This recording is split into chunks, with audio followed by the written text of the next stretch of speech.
How is everything going with you guys at the moment? Pretty good.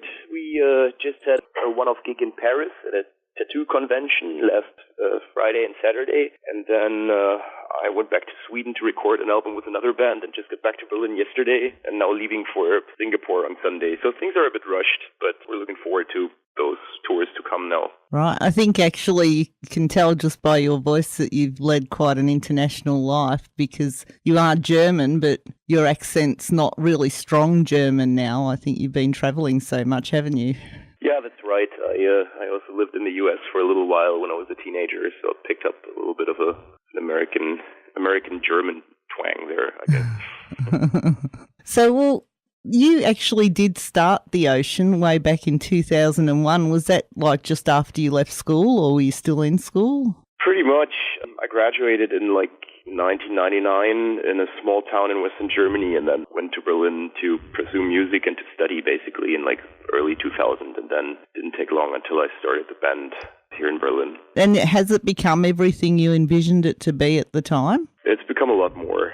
I wasn't really, I wanted to do this kind of seriously from the beginning. We rehearsed very intensely in the early days and basically met up in the rehearsal room pretty much every day, and for a while I almost lived there. So I've always been taking it serious, but I don't know, I tend to try and go through life without expectations really, and so of course I was dreaming of touring and getting to places as far away as Australia with this band, but I wasn't really seeing this as a realistic thing at that time. So looking back at it now, I guess I would have been a happy kid. And you are about to head out to Australia actually. How many times have you been here before? Personally, I've been to Australia 3 times. I've been backpacking down the East Coast in 2004. That was entirely unrelated to the band. And then our first Australian tour with the band was in 2012. Right. And now this is going to be the 3rd time, pretty much.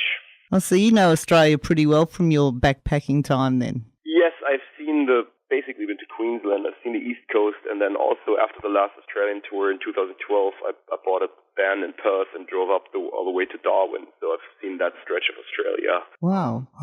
But there's still a lot of places I haven't been to, obviously. But yeah, it's a beautiful place, and that trip 2012 after our tour with The Ocean was a mind-boggling experience for me, really. Well, I've never been to Darwin, and if I was going, I'm pretty sure I wouldn't drive there.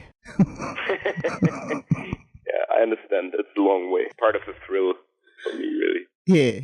Obviously, you do travel and that, and this is your band. You started it. You had a pretty good solid lineup for a number of years until recently. So I wonder, the songwriting process and that, are you the main driver behind that? Yeah, I've pretty much been writing music for this band exclusively up until Anthropocentric, the record before Pelagial. That was the first record where some other people had input in the actual songwriting process. There was our guitarist back then, Jonah, who contributed 3 or 4 tracks to the record. And Pelagial, again, was a record that I entirely wrote on my own. It was written at a time when the old lineup, with old I mean the previous lineup, started to already crumble. The 2 guys that were in the band back then, they had already started a kind of a band within a band called Kolgans, and they I was realizing that they put a lot more attention into that project than to The Ocean, and so I kind of wanted to make a new record, and it was just kind of natural that I kind of went back to making it on my own at that time, and mainly songwriting for this band, and Pelagial is entirely my record, so to speak, although Loic, our singer, had a lot of input on the vocals. He wrote most of the vocal lines, and I've been working very intensely together in a creative way in the studio to make this album happen the way it did.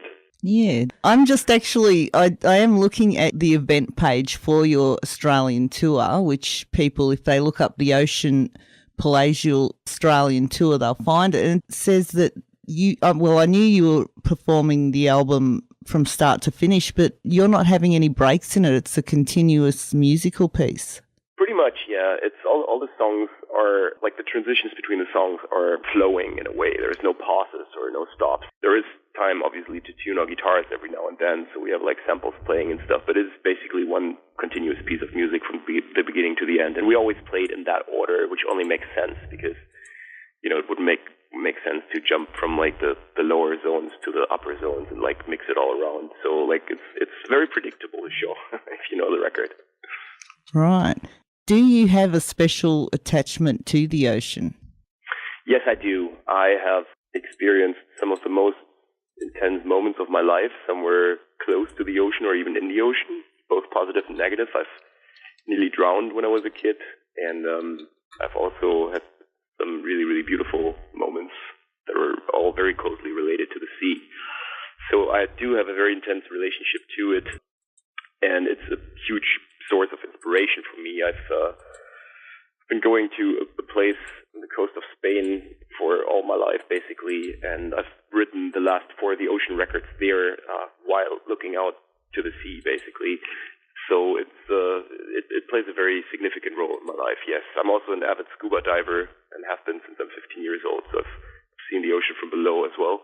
Right. It's just a massive source of inspiration for me, I guess. So I guess like if you hadn't gone into music, you may have gone into some sort of marine work. Possibly, or professional diving or something like that. Yeah, that could have been on the cards. Yeah. Well, with everything, like you've done a lot of really impressive supports and probably done a lot of festivals and that around Europe. What's been something really memorable for you? Our show at Summer Breeze Festival in Europe in 2011 was one of the best shows I've played with this band, I think, and also our show at Hellfest in France. I think it was also in 2011, actually. That was a really intense summer, and those were 2 really, really big shows that still had the right energy setting somehow, and that's a lot of times not the case when you play big festivals. We're more like a club band that belongs on a smaller stage with people right in front of them, and I don't like, or I used to not like these big festival settings where you have a ditch in front of the stage and the audience is like 10 meters away and it's daylight and all this kind of stuff. That's just not ideal conditions for our show. But those 2 shows were really exceptional, and the level of energy there and communication between us and the crowd was just really intense and really, really good. So those were definitely some highlights. More recently, on our last US tour, we've had a really good New York City show that was sold out and a small packed venue with just really awesome energy. And definitely playing Siberia was an experience for me. I would have never expected people to actually care about our music like that far east in Russia, but it was. We've had some really, really cool shows there in Novosibirsk and in Krasnoyarsk, which is basically close to the Mongolian border. Yeah, that was amazing to play there. Tomsk as well was an incredible show. People are really, really crazy and into it, and yeah, playing China as well was an incredibly rewarding experience. Very different from anything we get here in Europe. So there have been a lot of really memorable shows, and I would really have to look at the 1,200 shows or whatever we've played so far to pick out the ones that stick out. It's hard to say. There were many, and that's good because that means that we're somehow doing the right thing. Yeah. You do realise when you're talking to a lot of people in Australia probably, like the fact that you're European, and I know that you've travelled to far off reaches of the world and that, but the fact that you can just travel to other countries by road and things like that, and it's really a strange concept to us. Yeah, I do understand, yeah. Yeah. You cross 3 countries in a day sometimes, and everything is very close together, yeah. Yeah, it'd be a fascinating way, especially for a band, to be able to do things like that. Mm. Yeah. Yeah, I mean that's how we grew up with the band, basically. I mean, first shows we played were in Germany, obviously, but the same year we started the band, we already played in Czech Republic or in Poland, which isn't really that far away. So if you're a European band, that's just normal. Yeah. So then you are bringing the Pelagial to Australia. Is that the end of that tour for you, for that album? Almost. After Australia, we're still going to do a run of Scandinavian dates, which we have excluded on the touring cycle so far. So we're going to play Norway, Sweden, Finland, and Denmark in May. And then that is really the end of the cycle. Then we're going to start working on new material. We're planning to record an EP in June, which should be released before the end of the year, right in time for another bigger European tour we're going to do over here with a different set list. So that's not going to be a Pelagial tour. It's going to be us revisiting some older material and playing some new stuff as well. And then more like towards the end of the year, we're going to start really working on a new album, but that's not going to be out until later 2016. All right. Why the decision to do an EP in the middle?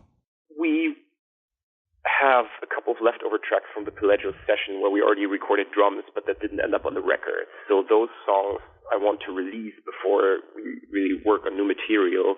And also, we have a couple of new songs written, and I would really like to, before we do another tour here, it has to feel like it's somehow worth it.